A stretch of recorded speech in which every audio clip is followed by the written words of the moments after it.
নমস্কার বন্ধুরা, আশা করি সবাই ভালো আছেন, সুস্থ আছেন এবং সুন্দর আছেন। বন্ধুরা, আজকের এই ভিডিওতে আমি একজন ট্রু লিডার বা প্রকৃত লিডারের কিছু কোয়ালিটির কথা বলবো। অনেক কোয়ালিটি থাকতে হয়, তার মধ্যে কিছু কিছু কোয়ালিটির কথা আমি বলবো যেগুলো একজন প্রকৃত লিডারের থাকা উচিত। প্রকৃত লিডার বলবে সেই লিডার যে স্থায়ীভাবে মানুষের মনে একটা স্থান করে নেয়, সেরকম লিডার। তো প্রথম যে কোয়ালিটি হচ্ছে সেটা হচ্ছে প্রকৃত যে লিডার, ট্রু লিডার হবে, সে নিজে কথার খেলাপ করবে না, যা মুখে যা বলবে সেইভাবে কাজ করবে, অর্থাৎ তার কথার কাজে মিল থাকবে। লিড বাই এক্সাম্পল, নিজে উদাহরণ সেট করবে। 2 নম্বর হচ্ছে সে তার কাজের সাফল্য যদি আসে সেটার ক্রেডিট নিজে নেবে না, নিজের টিম মেম্বারদের দেবে। আর যদি কোনো ব্যর্থতা আসে তার দায়িত্ব নিজের ঘাড়ে নিয়ে নেবে, টিম মেম্বারদের উপর সেই ব্যর্থতার দায়টা চাপাবে না।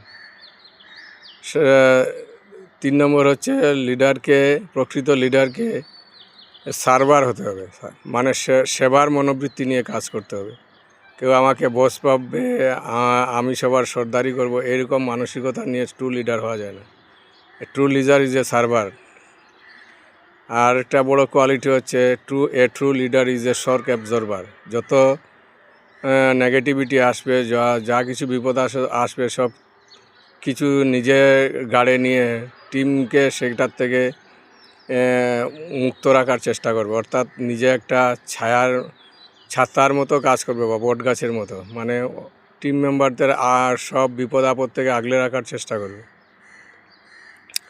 আরেকটা যেটা কোয়ালিটি হচ্ছে সেটা হচ্ছে টিম মেম্বারদের, ট্রু লিডারকে মানে ভালোবাসা, মানুষের প্রতি ভালোবাসা থাকতে হবে।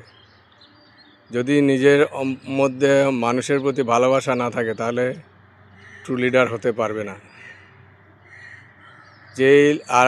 আরেকটা বড় কোয়ালিটি হচ্ছে সবাইকে নিয়ে চলার একটা ক্ষমতা থাকতে হবে একজন ট্রু লিডারকে।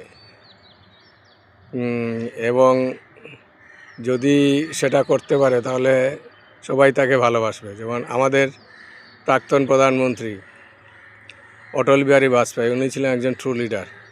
অনেক বিরোধী নেতারা ওনাকে পছন্দ করত, কারণ ওনার মধ্যে একটা ক্ষমতা ছিল সবাইকে নিয়ে চলার। আর ট্রু লিডার কখনো টাইটেলের পিছনে ছুটবে না, কোনো পদের পিছনে ছুটবে না। সে মানুষকে সেবা করাই বা দেশকে সেবা করাই তার মুখ্য উদ্দেশ্য হবে। আমাদের প্রাক্তন রাষ্ট্রপতি এপিজে আব্দুল কালাম, বিখ্যাত সায়েন্টিস্ট, উনি দেশের রাষ্ট্রপতি হয়েছিলেন, কিন্তু কোনো দিন ওনার স্বপ্নতেও হয়তো ছিল না যে উনি রাষ্ট্রপতি হবেন, উনি কোনো দিন চাননি। আমাদের প্রাক্তন প্রধানমন্ত্রী শ্রী অটল বিহারী বাজপেয়ী ওনাকে অনুরোধ করেছিলেন, যার ফলে তিনি রাষ্ট্রপতি পদে দাঁড়াতে রাজি হয়েছিলেন। তারপরে দ্বিতীয়বার যখন ওনাকে প্রেসিডেন্ট করার জন্য বিজেপি চাইছিল, তখন উনি রাজি হননি, কারণ উনি বলেছিলেন যদি সব দল সর্বসম্মতভাবে আমাকে রাষ্ট্রপতি বানায় তবেই আমি রাষ্ট্রপতি হব। তো এইরকম হতে হবে লিডারের কোয়ালিটি। বন্ধুরা, এইসব কিছু কিছু কোয়ালিটির কথা আমি বললাম, তাছাড়াও আরও অনেক কোয়ালিটি থাকে একজন ট্রু লিডারে। তো এইগুলো কোয়ালিটি থাকলে একজন লিডার বা নেতা তার মানুষের মনে একটা স্থায়ী প্রভাব ফেলতে পারে, মানুষের মধ্যে মনের মধ্যে চিরস্থায়ী স্থান করতে পারে। ধন্যবাদ।